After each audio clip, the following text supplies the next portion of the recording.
lagaminų, gyvensim ant lagaminų ir išjudėsim iš gyvos studijos, bet gyva studija niekur nedings. Nu, tai fainai, skamba viskas labai iš tikrųjų gražiai ir gerai. Taip.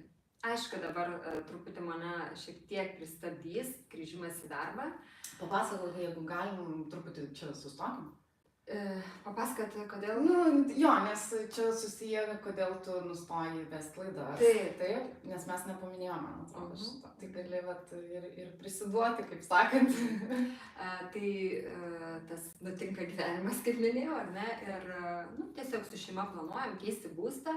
Reikia paskolos, su individualia veikla, kas dirba, tai žino, kad paskolą gauti yra labai daug reikalų ir labai sudėtinga. Tai va dėl to grįžtu į darbą, bet to, kaip ir teoriškai man sodrai baigėsi motinystės mano atostogos. Nepaminėjai tai, kad tu dabar ir tą visą laiką, čia kol mes ir dirbom ir viską, tu buvai motinystės atostogos. Taip. Gal ne visi žino tiesiog. Taip. Tai čia tas momentas, kad baigėsi tavo atostogos.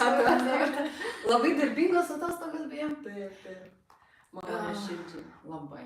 Ir tokios produktyvios, pažiūrėk, kiek nuveikė. Aš pasiekiau iš tikrųjų per šitas 1,5 metų, tai labai apsidžiaugiuosi iš tikrųjų. Nu, šaunuolė.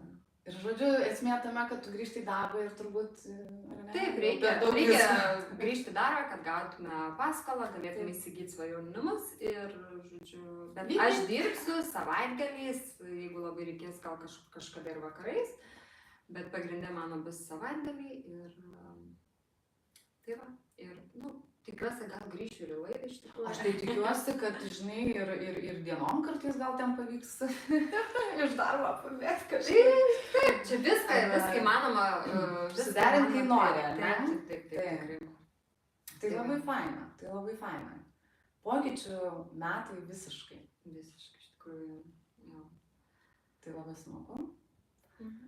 Nu ir gal bus tai įkvėpimas žiūrovam mūsų, kad nesustot, ne? Nepasiduot. Nes, pavyzdžiui, aš, jeigu taip atvirai, tai irgi, žinai, pagalvoju, kad 4 metai tuoj bus studijai, tai tikrai buvo momentas, kai, viskas, jau man šito gana, ką man ta studija. Bet, būna tų tokių, bangavimų. Ir visada labai svarbu. Čia gyvenimas. Jo, ir aš, pavyzdžiui, visada labai turiu, kažkaip pagalvojau, palaikančius žmonės. Tai čia labai svarbu. Ir man visada sakė, bet tai palauk, bet tai, gerai, tu dar gal neuždirbai ten, žinai, kažko, bet tai tu pas tave minuso irgi, žinai, nėra, sako, tai kokios problemos, sako, tu nori, kad čia viskas tam būtų, žinai, atsidariau studiją ir babkės plaukia. Ne, tu dirbi, darai. Tai va, 4 metai užtruko. Tai čia ir yra esmė, tu turi, kiek įdėsi darbą, tiek ir turėsi. Jeigu tu nori, ir paskirstai susidėlioti prioritetus, jeigu tu nori pabūti ir su šeima, ar ne tik darbas, tai automatiškai tada tau darbas juda šiek tiek lėčiau. Nes tu būni su šeima, tai irgi yra prioritetai, bet tai nėra blogai. Ne. Taip, tai tu susidėliuoji ir pagalvoji. Svarbu nepamest to kelio, žinai, ir, kaip sakant, nepalūžt. Nesėkmių bus tikrai 100%, visiems jų būna. Esmė, kiek stipriai tu nori daryti tai, ką tu darai. O mes norim labai. Taip, motyvacijas, tai čia yra svarbiausia. Tai sėkmės tavo kelyje. Nesustok. Aš labai tikiuosi, kad kažkada Ineta gal grįš į šią laidos vedėjo. Nes mes nenustojam draugauti, bendradarbiauti ir dirbti kartu. O su manimi susitiksim kitą savaitę, o šiandien laivus pabaigs vesti Ineta. Šiandien dar sausis, tai aš pabaigsiu.